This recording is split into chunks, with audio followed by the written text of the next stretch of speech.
Everybody knows Coke. Nevertheless, for us, it's important to tap into culture and to build meaningful connections with consumers and our brands. And because you cover culture, there's so many different passion points that a consumer has. So it's games, it's sports, it's entertainment, it's music, it's fashion. You just need the right balance between innovation and staying true to your values. Co-creation is such a huge part of Gen Z and youth audiences now. A global community can outproduce any one brand, even Coca-Cola. You can speak the language of Gen Z, but you need to, I would say, play where they are living. We don't need brand awareness. We're looking more into engagement with our audience. You cannot give the drinks totally away as a big global brand. Nevertheless, hello everyone, welcome to the Speakeasy. This is a series where we interview innovators from across sports, entertainment, gaming and technology. I'm Joe Condon, this is my co-host Jay Stewart, and delighted to be joined today by Stefan Rothenbuehler, who heads up music, culture and entertainment at Coca-Cola. Well, Stefan, welcome. Thank you for having me. Amazing to have you here. I doubt Coca-Cola needs an introduction. Maybe if someone's been living under a rock. Even living under a rock. A can still might be there somewhere. But maybe you could just give a quick introduction to the brand and I guess your role at Coca-Cola. And I would love to dig in a little bit further into how you got to Coca-Cola too, because it's a very interesting story. Sure, happy to do that. So I'm working in the integrated marketing experience team where I'm leading strategic partnerships in gaming, film, music and fashion. And as you just mentioned, yes, Coke most probably doesn't need an introduction. Everybody knows Coke, that's right. Nevertheless, for us, it's important to tap into culture and to build meaningful connections with consumers and our brands. And for this, I would say we are always looking into new, exciting brand partnerships. So, yeah. Culture is so broad as well, and I think you might have the most exciting job ever covering across music. So how did you get into the space you're in with Coke? It's a long story. Do you have time? No, look, I was always in music, so I started with music. I was playing guitar, doing vocals. I was attending a lot of music festivals and also performing at music festivals. And then I always wanted to be on the stage, right? And so that was like my first thing when I was on tour with my band. But next to it, I was studying marketing. And then my first job was in an electronics company where I was responsible for trade marketing. Then I moved to Sony PlayStation. So now it's Sony Interactive, which was amazing. I was there for 6 years. And then I moved to a Coca-Cola company where I had then the privilege to be responsible for European brand partnerships. And here I am. So I guess there's so many different brands and IPs and events that you guys work with, and I'm intrigued because as we were chatting about offset, there's so many. I'm sure you get 100 different proposals a day, perhaps, from events that want to work with Coca-Cola and your brand. So I'm intrigued. Like, what's the thing that gets you excited about an opportunity? What's the decision-making process between this is rubbish and this is amazing? What's the barrier between those two things? I think what really excites me is if you can tell a story together with another partner together, which is meaningful and authentic to the target audience. Because as I say, so I was many years also in the gaming industry. And so for me, it was always important that you have brands that understands you, right? So, and you can do it totally wrong. So we also have experiences. So, but what really is exciting if you have a partnership that where you see it's a perfect match, right? And you can really like create different experiences, digital experiences, life experiences, but also like product experiences. So this really excites me big time. Yeah.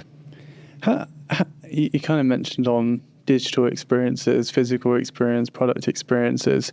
How do you because there's such a wide portfolio underneath the Coca-Cola brand, how do you decide which brand might fit those different experiences? Or I'm sure it must be really, really hard. I cannot reveal you the strategy, but I think what we always try is to understand our consumers. So we always say consumer first. So it's this consumer centricity where we tap into their passion points. So we really try to understand what is moving them, what activities, what passion points are relevant for them. And so then when we have identified that, we check which of our brands is matching to this passion point and to this target audience. So to really have a perfect match. So we have brands like Coke, which is very universal, but then we have brands like Fanta, which is a very playful Gen Z brand, and so on, right? So therefore for us, it's always important to understand what does the consumer wants. And because you cover culture, there's so many different passion points that a consumer has. So it's games, it's sports, it's entertainment, it's music, it's fashion. I guess, like, how do you define which brand fits within those subcultures the most? And to your point that you were talking about earlier, how do you enhance what those consumers are kind of engaging with? So, if it's games, how is one of your brands enhancing that experience? And how does that fit into kind of the wider marketing, I guess, of that brand? I think usually for each brand, we have kind of a brand DNA. So a brand has a specific expression, and so then we take it from there, right? So we connect this together with the passion point. Then we identify, okay, what is the right brand partnership that is maybe relevant, and then we are starting to co-create with partners. So it's not just a logo batching exercise in a way. For us, it's important that we really tap into culture and build then something that is really meaningful for the audience. Because Joe, you said, brands are coming to you all the time with proposals for you to get to become a partner, but you also look outwards to find properties or intellectual property or whatever that might work for you. And you were talking about Fanta and how you were looking for something in terms of where you could do something together, and you found something. Exactly. I mean, I can give you one example for our brand Fanta. We are tapping into the cultural moment of Halloween, because we know that Halloween is such a important cultural moment for Gen Z, because they love to express themselves. You can do that with costumes, right? So during Halloween, but also they love to try new things. So they love innovations. They love to have fun. And so for us, when we saw, for instance, there is like a new movie coming out, so Beetlejuice 2 from Warner Brothers, we thought that's a perfect match, right? Because Beetlejuice is a quirky horror comedy, and Fanta is such a playful brand that stands for innovation with a lot of different flavors. And so then we started the conversation. Yeah. I guess both brands have their qualities as well. So, storytelling from a Warner Bros. Perspective, Coke from a marketing perspective. And to your point, it's how does one enhance the other and help the other to do both. So we'd love to dive into, and there's some lovely, lovely props that are on here too. But I'd love to kind of dive into that campaign a little bit more, and I guess get down into the nitty-gritty of what it looked like from, you scoping it out and, understanding the time of the year that you would want to do it, then aligning to the movie launch, and then I guess all of the activation that goes on after that, because I know it spans from digital to physical and a ton of different stuff in between. So we'd love to figure out how you did that. So I would say we started around 18 months before the movie release. So we had first conversations. So it's a good runway. Yeah, exactly. And then we discussed like, okay, how can we make this really become a cultural moment for Gen Z, so that we're really adding value to them. So not just doing marketing, so going beyond, really adding value. And we thought about, hey, why we are not doing kind of a Beetlejuice limited edition flavor? So how cool would be that? So therefore then we had a product innovation, so with like a new flavor. And then we thought, okay, why we are not bringing the entire cast, the characters on all the packs? And with that, so I have to say that that worked super well, because when we launched those products in markets, we had literally teens like creating a movement on TikTok by asking each other, "Hey guys, where can I find this limited edition can with Jenna Ortega on it, or like with Winona Ryder?" And they were like even trading the cans on eBay for $20, right? So it's insane. So that's one example. But then also we thought, okay, how can we go beyond and creating a digital experience?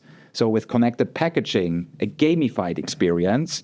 And so then we thought, okay, let's create an afterlife train, because in the movie you have this soul train, so that brings you like from one place to another. And then we created this world together with Warner Brothers.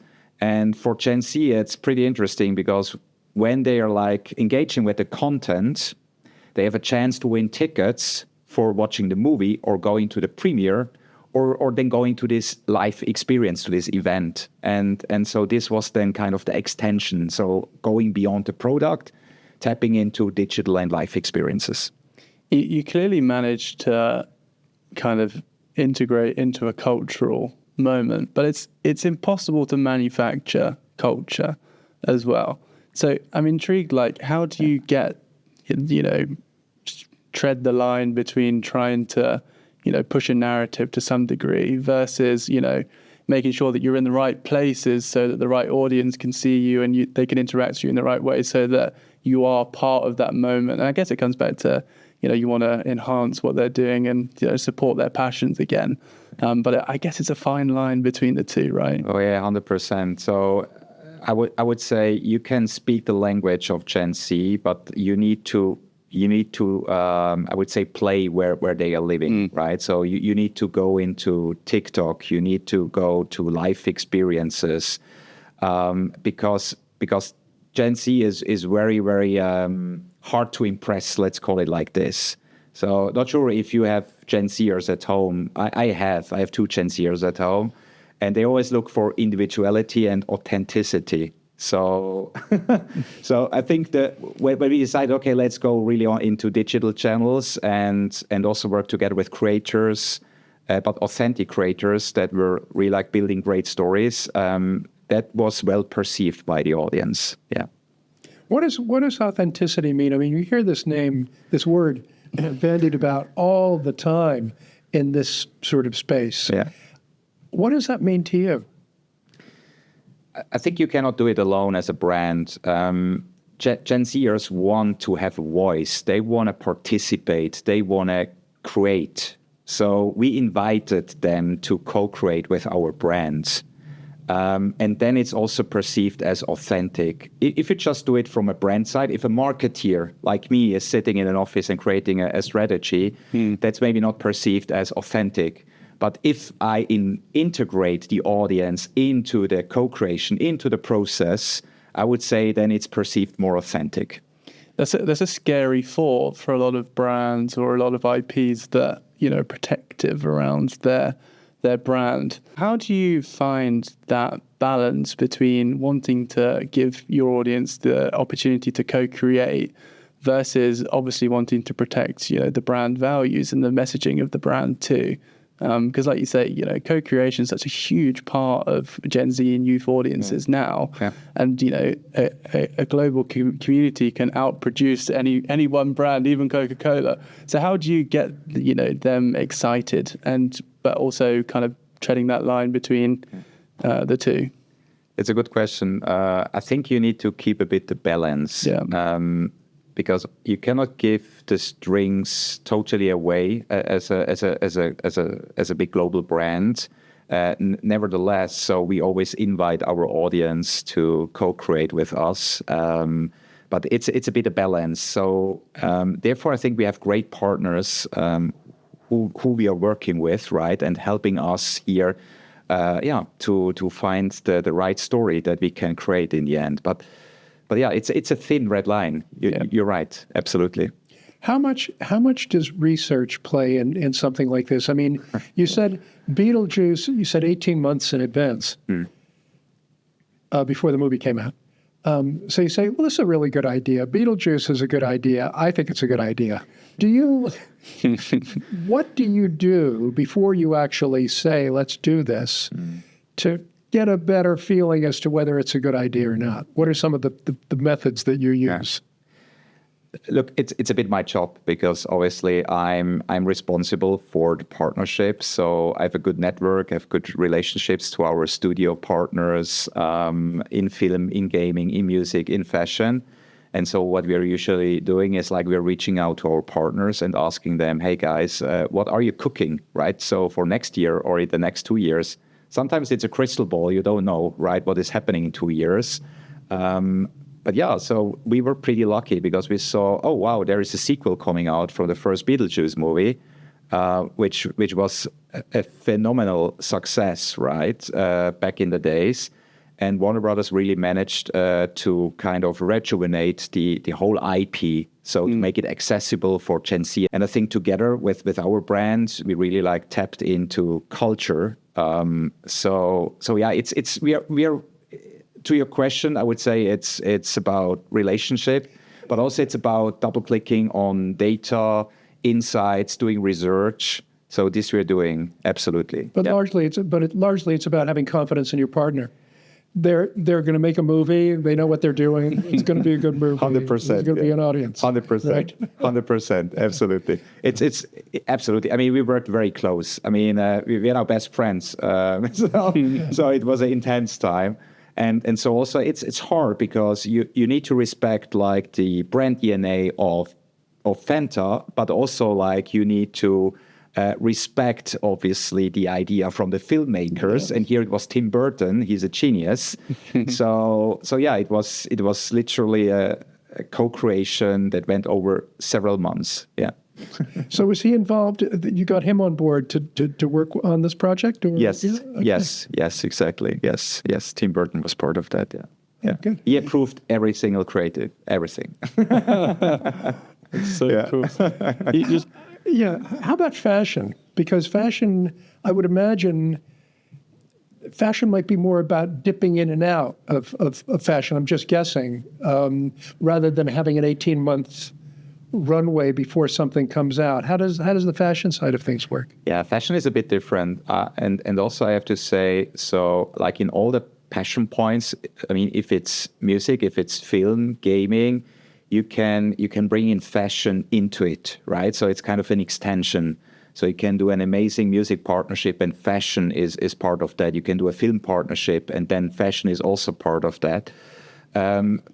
For us, it's like we did just recently a partnership with Diet Coke, where we collaborate together with Kate Moss. And that was also tapping into the fashion, I would say, passion point. And also here it was kind of a very close collaboration, co-creation with the talent together.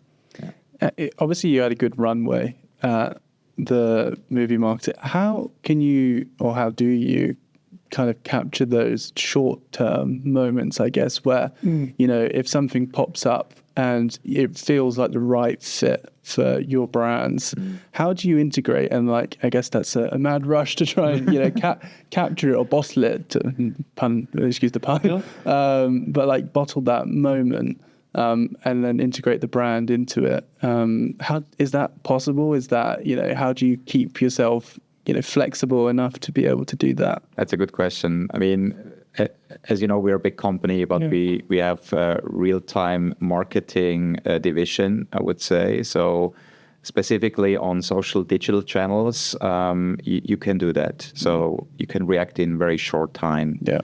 But when it comes to products, innovations, it takes more time. So here it's very hard, obviously, to react immediately. But yeah, also in the past, we had some good examples when there was kind of a Euro Cup or a World Cup.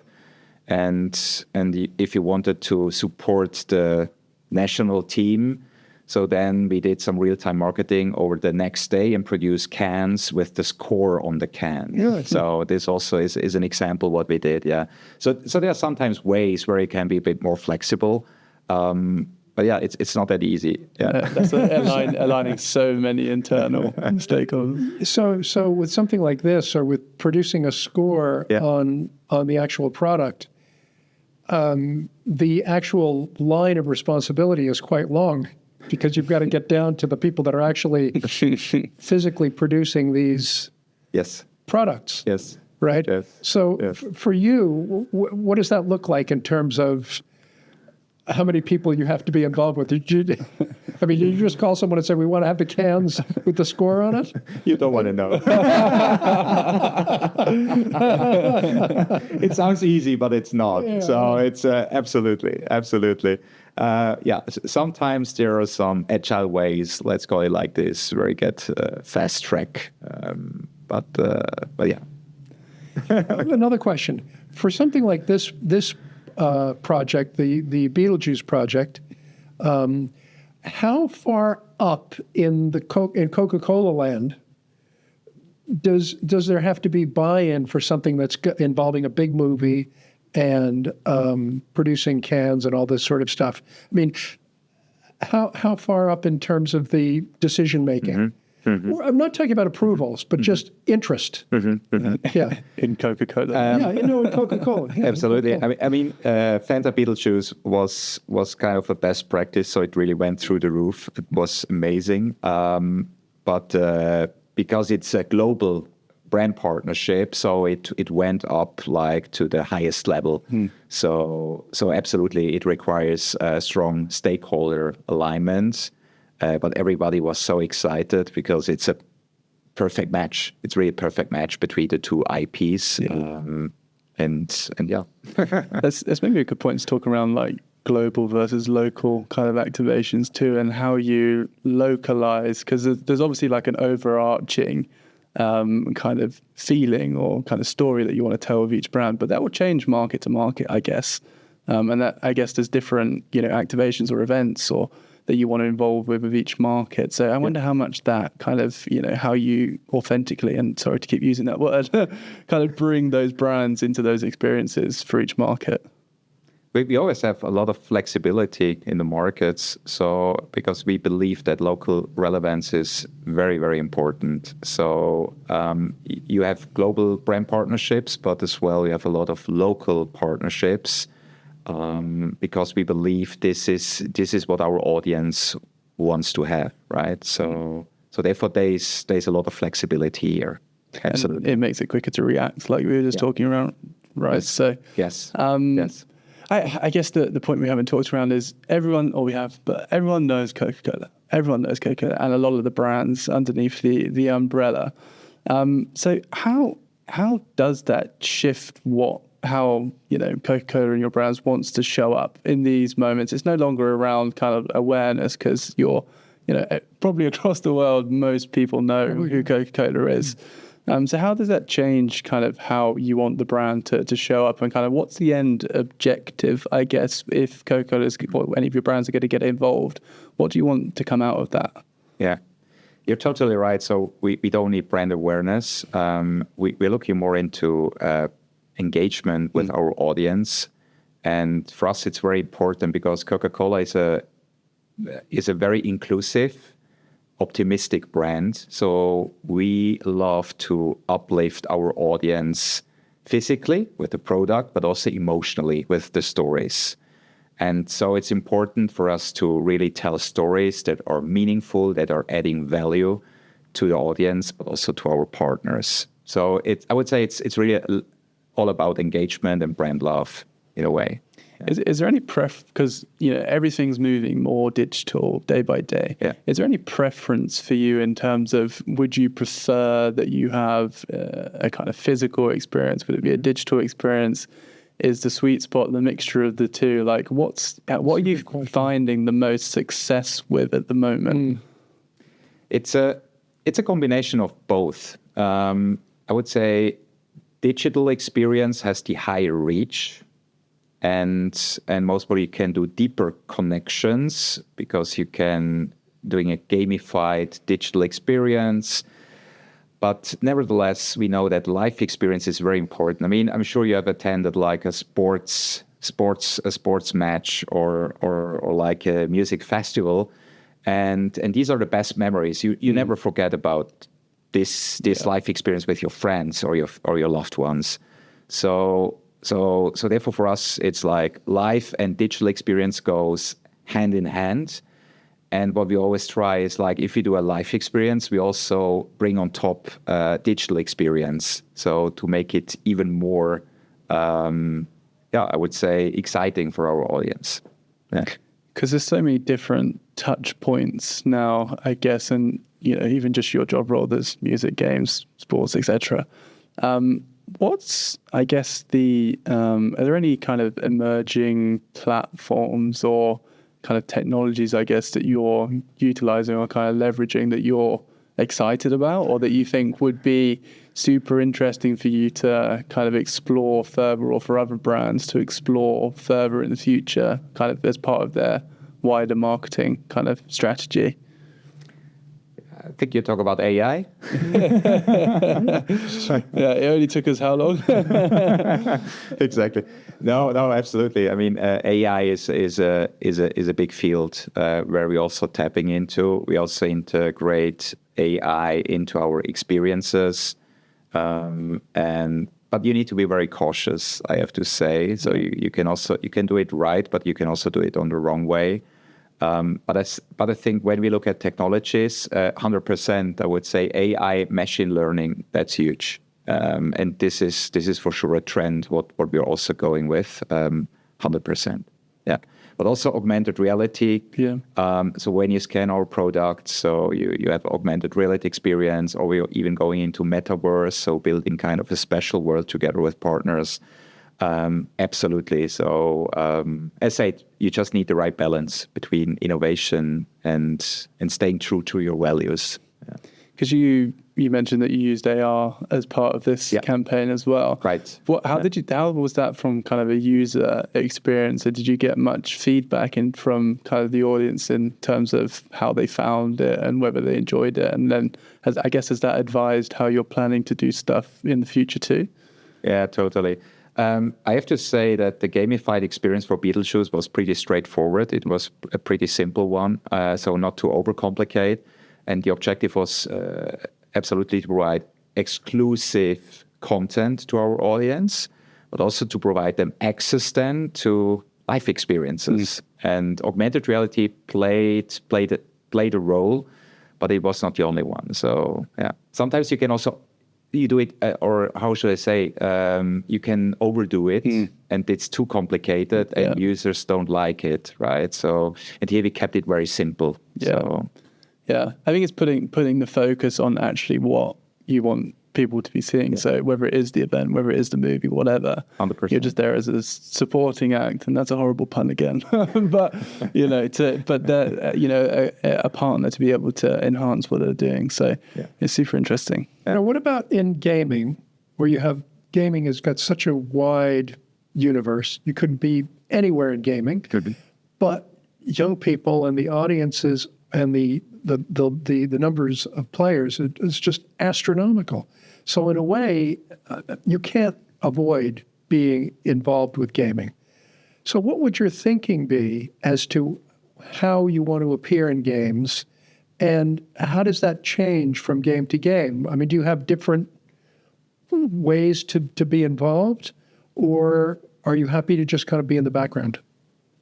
I think gaming is a very I would say or in gaming you have a very sophisticated audience. Myself, I was playing a lot of games because I also worked for Sony PlayStation 6 years. I was fully into gaming, and for me, I know how important it is that brands do it authentic. I need again to use this word, because if you do it wrongly, so it can really backfire 100%. So we are very cautious in gaming, and we always work together like with partners who really understands gaming, so with experts. And again, here we are asking them, guys, what do you want? So it's not us, it's you guys. What do you want? And we just recently did a partnership between Fanta and Xbox. That was also perceived very well. And I think examples like this show us like that, yes, we 100% we want to play a role in gaming, but I said you need to do it right. So It probably comes back to your point earlier, Jay, around understanding the audience and understand, because there's so many different audiences for each title or genre or whatever. Especially in gaming. Exactly. One game to the other is a completely different audience. So I guess that impacts how the brand would show up. Even if it's the same brand, it's a very different messaging or story that you want to tell, or the way that you would kind of activate or integrate into that kind of game too. So that's super interesting. If you were kind of a rights holder or an event organizer now, and you were trying to build out a proposition for a brand, let's say, what would you start with? Like, what are you seeing from your day to day, or from a different brand perspective that you think is missing, perhaps, from those propositions? Like, what are they not capturing at the moment that would make it attractive? You mean the event organizers? Yeah, exactly. Or rights holders. Yeah, rights owners.